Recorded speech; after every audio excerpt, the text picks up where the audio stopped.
Well, welcome everyone to this evening's Foundation Talk, which is with Matt Arbuckle. I'm very grateful to Matt for coming along. And as with our other talks, we're looking at artists who move between two and more places and have feet in different camps. And so we're going to start this evening with, sorry, I'll just get rid of that. I don't know what that is. I'll just put it on full screen. It should be. Hang on just a second. There we go. We're going to start with a screen work called Change. And this speaks very much to your time in Australia, in Melbourne, doesn't it, Matt? Would you like to sort of talk us through what it's like moving from somewhere like the climate in Auckland or in New Zealand and moving to a place like Melbourne, which is very different? Yeah, so Cool Change developed out of, well, initially I was working for the National Gallery Victoria, and at this point in time I was doing a changeover for the Japanese collection. So I was installing a lot of Japanese screens, and structurally I was very taken by them, but also they kind of presented a lot of elegance in the way they shared a narrative across the screen. And within that, I think, you know, it was probably around summer, but Melbourne during summer quite often would reach 40 or above degrees. And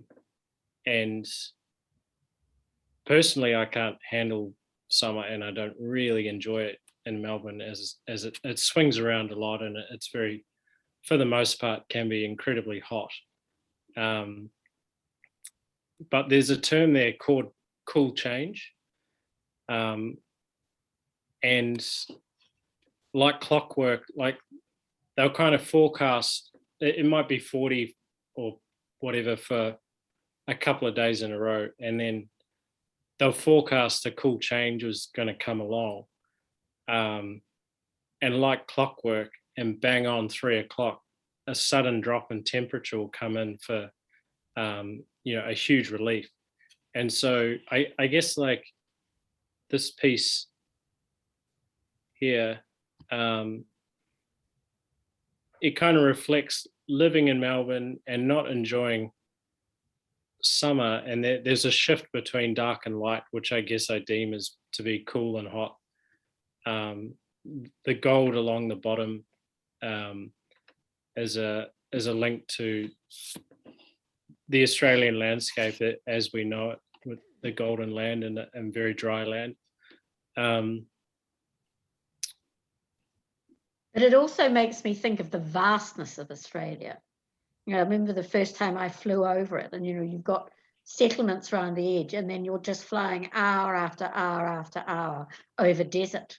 And with that very low horizon that you've got here and the vastness of the sky, it really seems to capture that feeling for me of just the enormity of the land, whereas New Zealanders are much more green and mountainous and closed in land.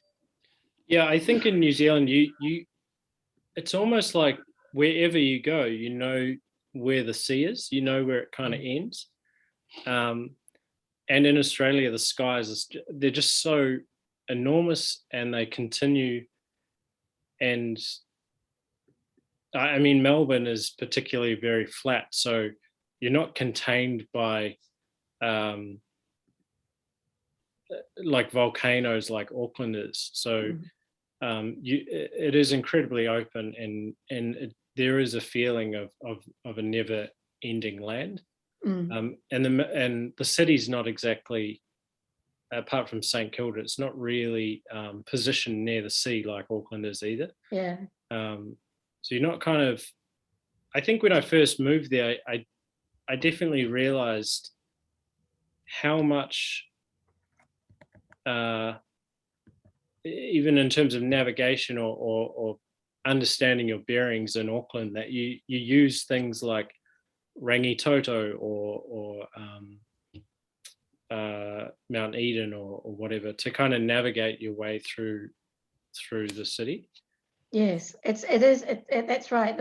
Each of the volcanic cones sort of define the spaces between. They're like markers in the land. But you also have travelled a bit in New Zealand, haven't you?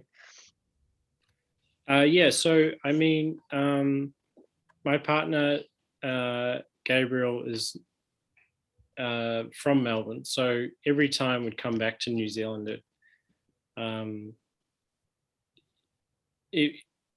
like, I guess I was always showing her around, but also I felt like, because I'd been away for so long,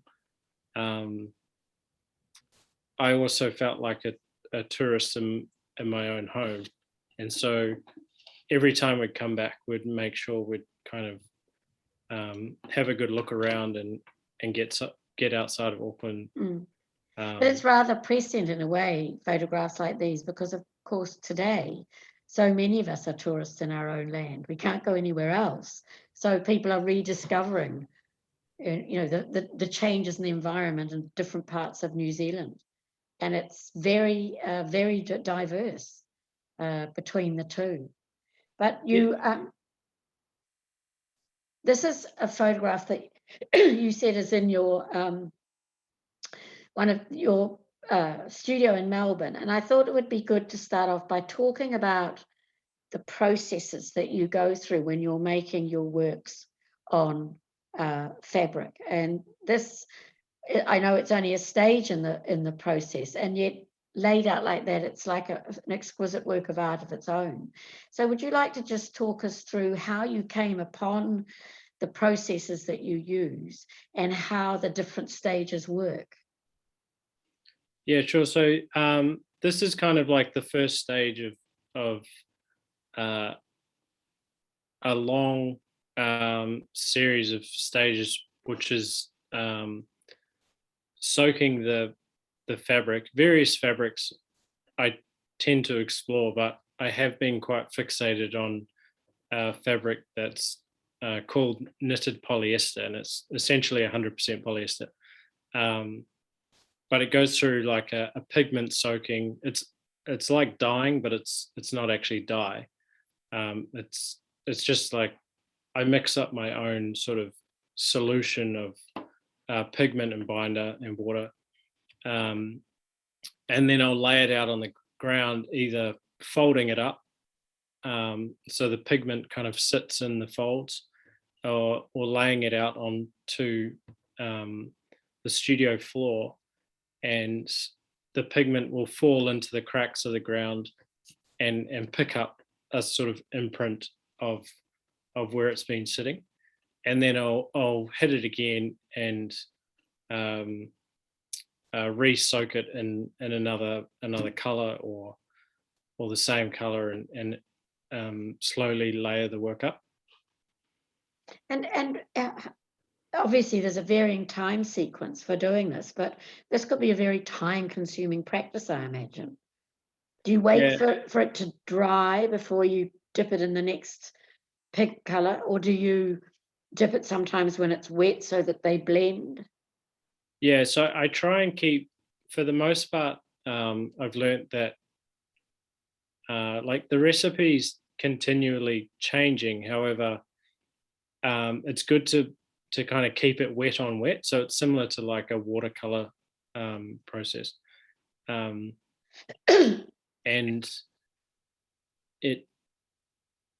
each work might go through between 5 to 8 to 12 sort of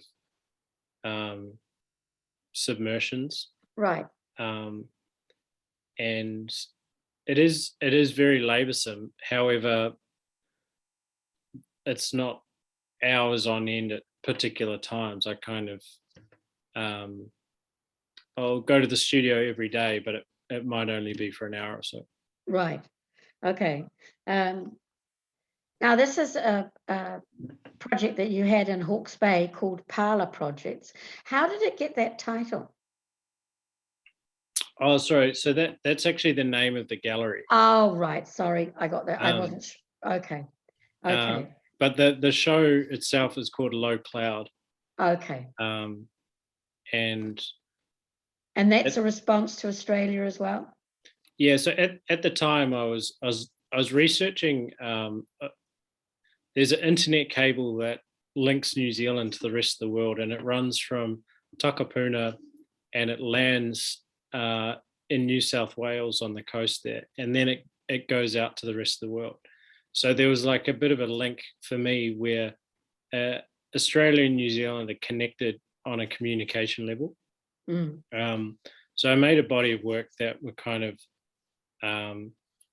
I made a couple of these in New South Wales kind of during road trips, or at least started them, and then a couple in Auckland, and then brought them back together and finished them off. And so I called the show Low Cloud because it kind of linked back to cloud computing, or the idea that all our data is stored in the cloud. Right.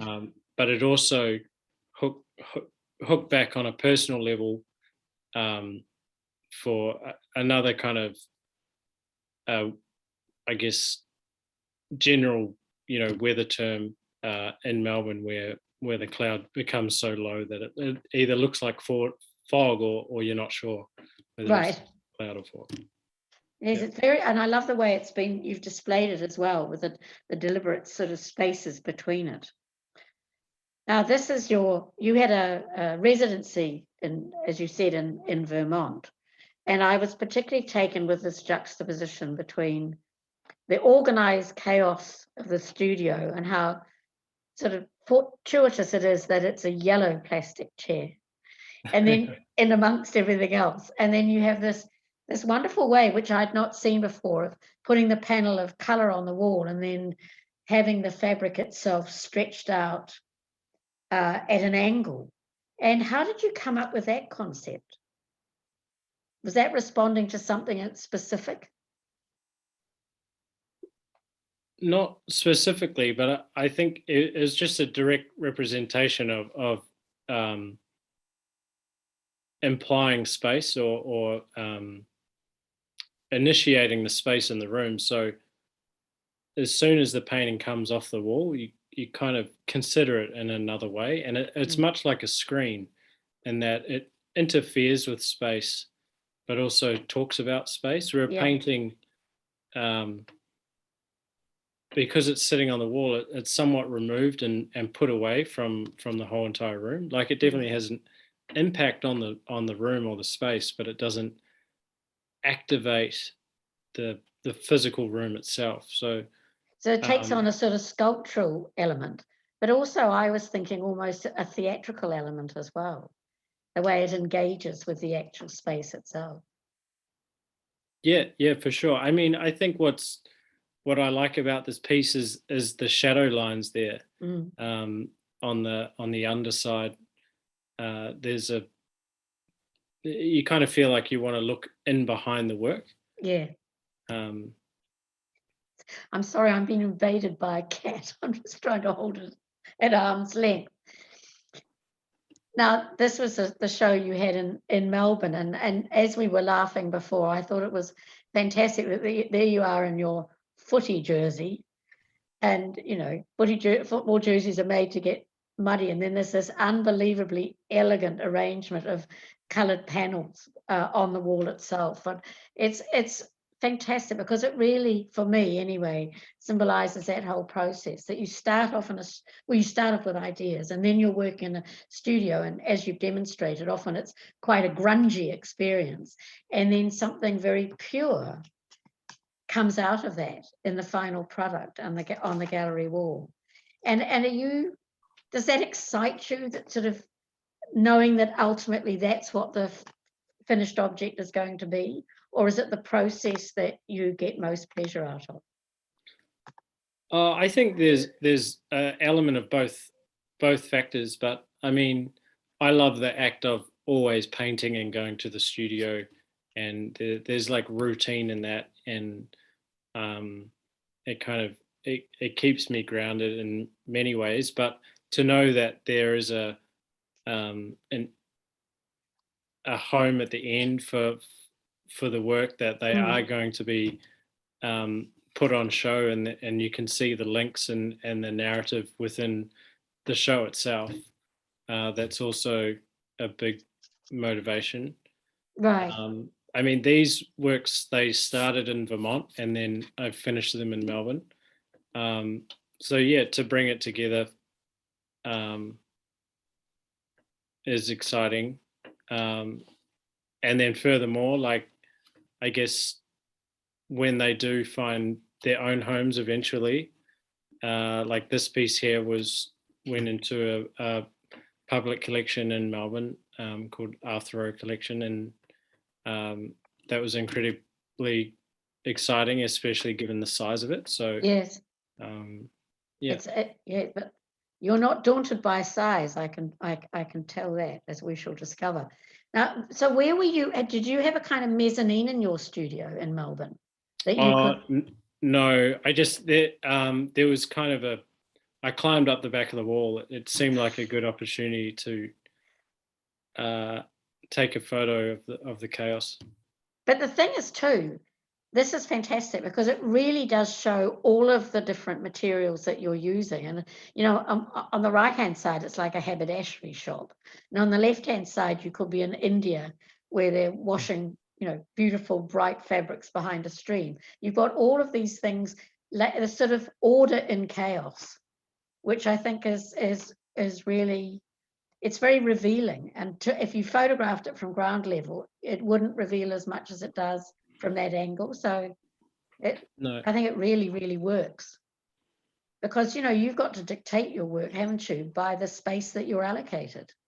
So if you've only got a little space, that's what you've got to deal with. And it must change the way you approach the work, not how you work when you're making, but how you actually organize making your work. Yeah. Yeah. I mean, I think it's good to have those boundaries as well. Or like,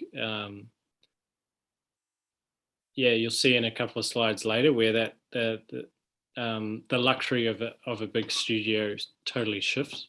Yes. Well, this is because this series and these works, had you created them on the ground and then put them on the wall, or did you do these on the wall itself? No, so everything starts on the ground. Right. And then it gets to a stage where, so it's all cut to size. So I'll work out what size the painting, what size I'd like it to be. I'll cut it to size, work on it on the ground, and then at some point I'll decide to stretch it. Right. And it's really important that from the get-go it's cut to size. So even though you're kind of shifting it around and moving it and folding it, the whole time you understand what the composition will be within that particular piece of fabric. Mm-hmm. And so, and then it's stretched and then somewhat reacted to and kind of like, you know, the various fold marks and whatnot. Because it sort of looks almost three-dimensional. Particularly if you look at the work on the left, you almost expect that you're going to find loops and folds in the fabric itself. But of course, as you say, it's been stretched. It's your actual process that's created those marks. Now, you called this series Reading Hands, is that right? Yes. And do you want to talk a little bit about how you came up with that title and how it relates to the work? Yeah, it comes from the Reading Hands. It kind of stemmed from the idea of palm reading. Yeah. And I'm not really into palm reading. However, I do like the idea that it talks of a history of your hands and what is to come of you. And I felt like these works, because they had such they picked up history of past of the ground and where they were painted, but they also had so much like so much process involved before they were stretched and presented. Mm-hmm. And so Reading Hands is kind of a title that links to the past and the future as to where the work may go. Yeah. And they then get shown at the Day and Singer Gallery in Melbourne. And, you know, all of that detritus of the studio has disappeared. And now you have 3 elegant works floating on a white wall, absolutely beautiful. I mean, they're like a journey in a landscape as well. You know, I can sort of see resonances back to your this cool change, the screen that you had. But then it goes on, and you come back and have a show at 2 rooms, but you only have one of those 3 works. So when you started off, did you see them as a triptych, or did you always think, well, they have a relationship to each other, but each panel stands individually? Yeah, they stand individually. I mean, I think a lot of the work's always made together or start off together. But in this particular case, they also can sit alone. And I think that's really important because Yeah. And just something we should touch on too is, have there been particular influences in the way in which you're using the fabric and you're using the pigments that you work with? I mean, shibori dyes is something that people have come up with. Have you actually studied shibori, the making of shibori? Yeah, I mean, just briefly, but I think it's more like um, I'm not directly influenced by particular shibori dye artists, but the process of shibori is incredibly interesting in that it's so old for starters, and the range of patterning that can come of that is absolutely incredible. But I think that shibori, yeah, I guess I didn't realize, like I was starting to fold the fabrics, and then I remember looking into like, okay, what is shibori? Because someone mentioned it to me, and yeah, it kind of like blew me out of the water, really. The kind of the lengths that shibori went to create various patterning. Mm-hmm. So yeah, I mean, I'm definitely influenced by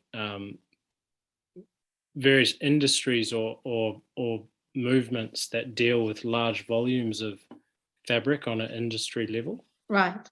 And we'll come to that more of that again. And then you did a whole series. Oh, sorry, I'll go back one. I just jumped. Nope, we're going forward. Sorry. Talk to me. These are you came back to New Zealand, right? And you had stuff in a crate, and a whole new set of work emerged from this. Yeah, so I guess this is like a really good example of transient life or between country scenarios. And we moved back to New Zealand and weren't directly like caught out by COVID, but there was definitely a lapse over, and there was a rush to try and find a place to live once moving back here. And also from that was like I never had a studio for some time, and because of lockdown it was basically impossible to find a space. So I had this crate and decided that would be a perfect spot to make the next show. And we only lived in a one room apartment, so it was pretty key to be able to pack it down and do normal things. And is the heater in the space simply to prop up the lid of the crate, or is it an integral part? Oh no, it's an integral part. It was actually during that time I was finding it hard for things to dry, so yeah, just put the heater in there. Right. Well, I think it looks terrific. And these that's a studio shot that kind of it kind of shows that all these pieces are roughly the same size, but they've all gone through multiple stages, and so they might be at like a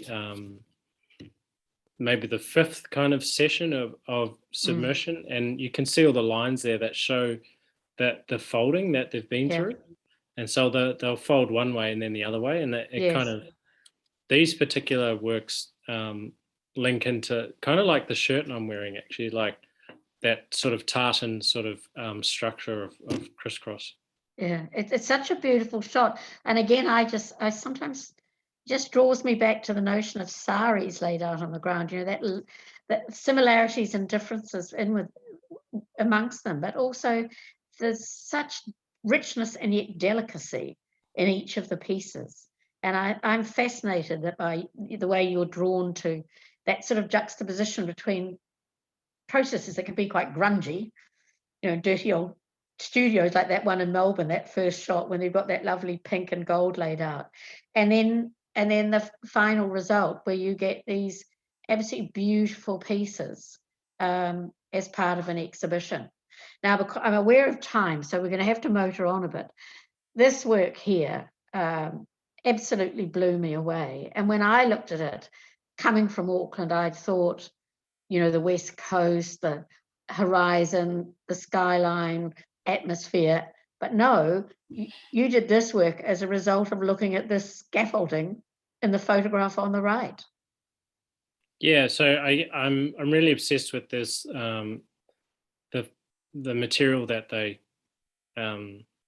wrap a building in, and it kind of, you know, links into Christo or something. But this material's transparent, it's colorful, it's often just big, you know, a whole lot of patchwork, and I often take photos of it, but the material I also use to make my work kind of linked into that and to that process. So fantastic. And now this monumental piece that you did, and I'll just go through the 3 slides to the final work.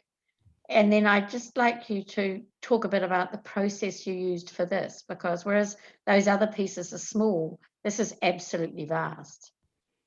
yeah, so it went through a similar process in that I was interested in the folding, and the pigment sitting in various spots of the fabric.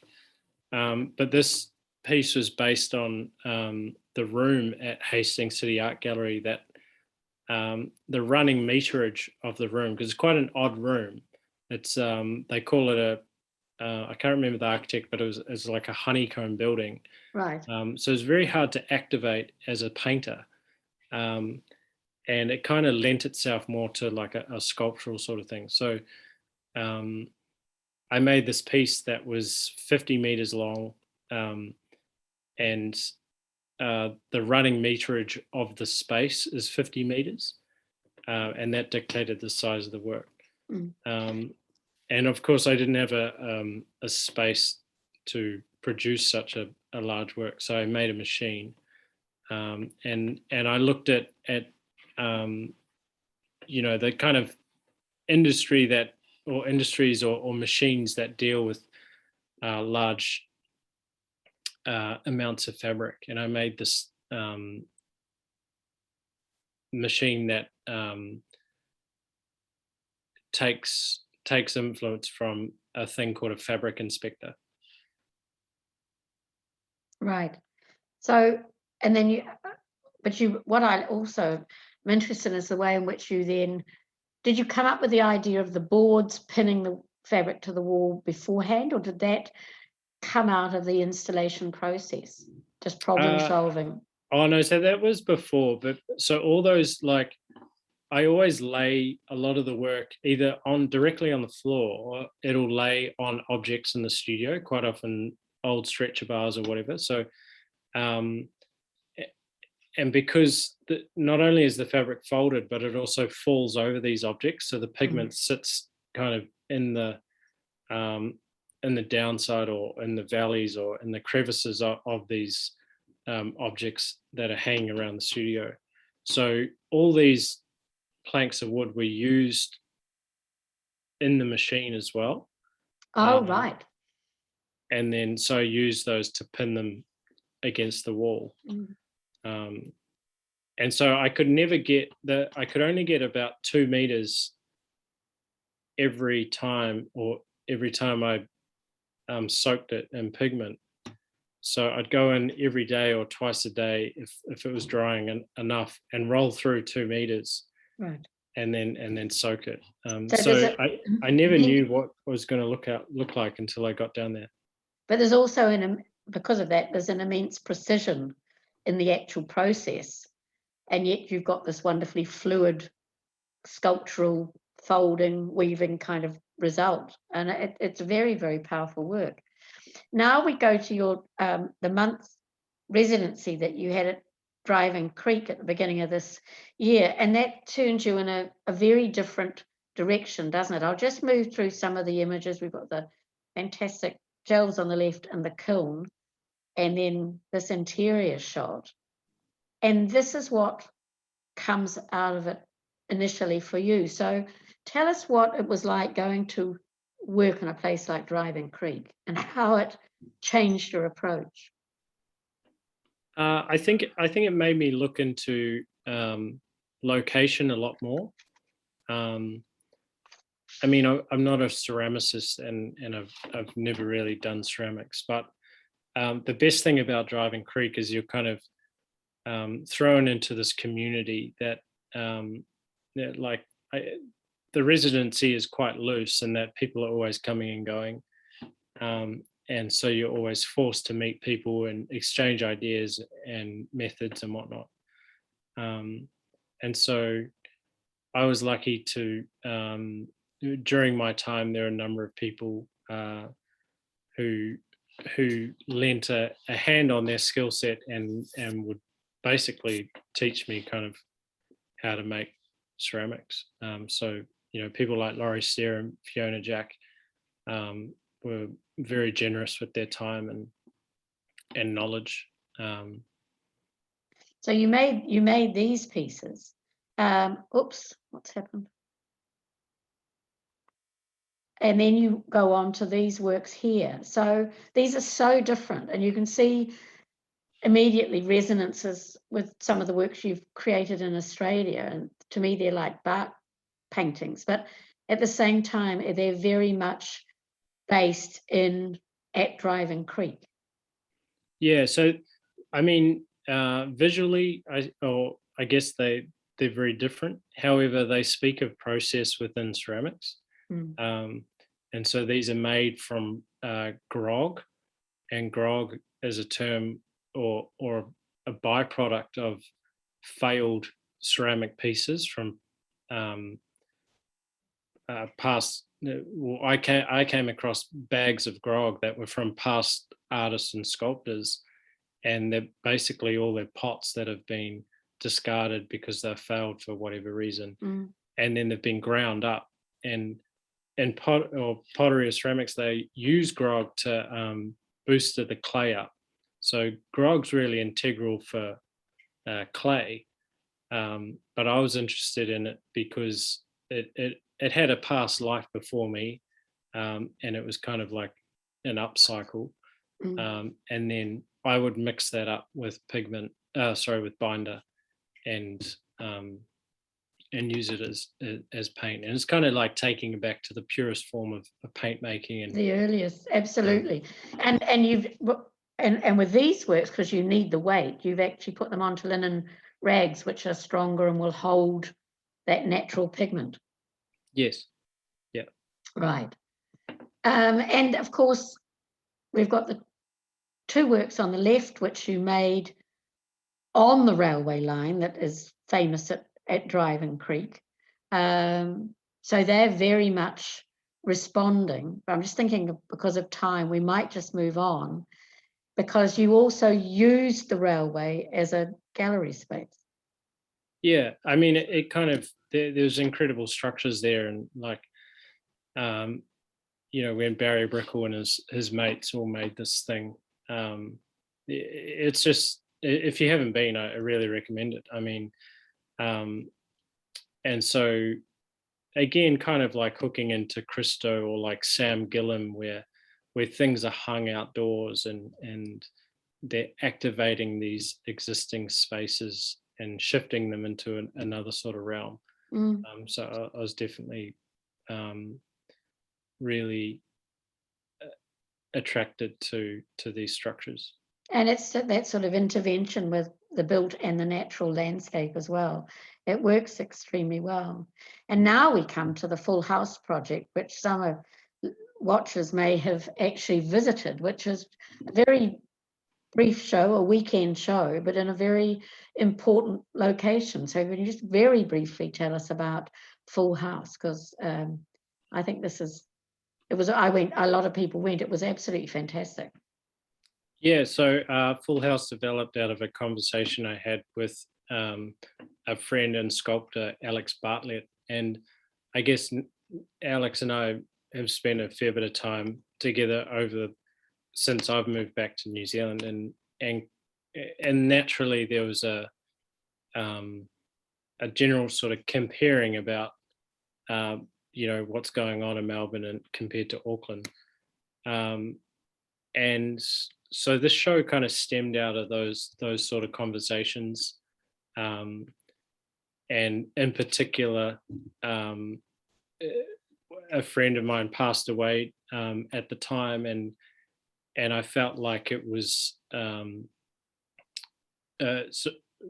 he passed away during these conversations, and it kind of occurred to us that it would be a great nod to him, and so that was John Nixon, and his general kind of way his practice operated was incredibly lo-fi at times and very community driven, and so I felt like putting on a show to kind of reflect that, but also reflect what sort of happened in Melbourne. I guess I just felt like there was space for a similar model here. I mean, it wasn't like incredibly structured like that, but I think I felt like there was a space where old and young could come together, and established and non-established. And anyway, through these conversations, we talked about various different spaces, and then Alex was like, "Oh, well, I'm actually renting this spot, and you should come and have a look." And it just happened to be a house that was designed by commissioned by Milan Merkazic, and the architect was Claude Megson. So it was a pretty the perfect storm for a great exhibition space. And it just talks about the beauty of art in a domestic environment, and how, in a sense, I suppose anyone who owns more than one or two paintings, you kind of curate your own space. But what you've done is do this in a quiet, it is ephemeral, because 3 days later it all comes down again. But it's a different way of activating space. And so you in the kitchen, as you can see here, you've got a drawer that you pull out with a sculpture, and then in the bath, the sort of bath that Claude Megson was quite famous for, you've got this video, and of course you've also got the screen. But this is a photograph of the screen in a different space. Yeah, so this is the full screen. Yeah. So there are kind of two parts to it, and it's double-sided. So now the screen's back at 2 rooms, but I think the show brought to light some interesting. I mean, for the best part of it was the amount of people that came out and were really interested in talking about not only the artworks, but the fact that it was kind of happening. And that's what struck me was the excitement around that sort of that hook into community, where it wasn't about works, they weren't for sale, or not directly anyway, but it came back to the artists and that community, and so art for art's sake. Yeah. So what's coming up next? So my next show is at 2 Rooms in August. Fantastic. And that will be downstairs along with Paul Cullen upstairs. So yeah, really honoured to show next to Paul. Fantastic. And Well, look, thank you so much. It's been I've loved working on this, doing the research with you on this discussion. And I hope everybody else feels as I do, that I now understand your work far more deeply. And it's very generous of you to have shared all your knowledge and your information in the way that you have. So thank you very much indeed, Matt. thanks for having me.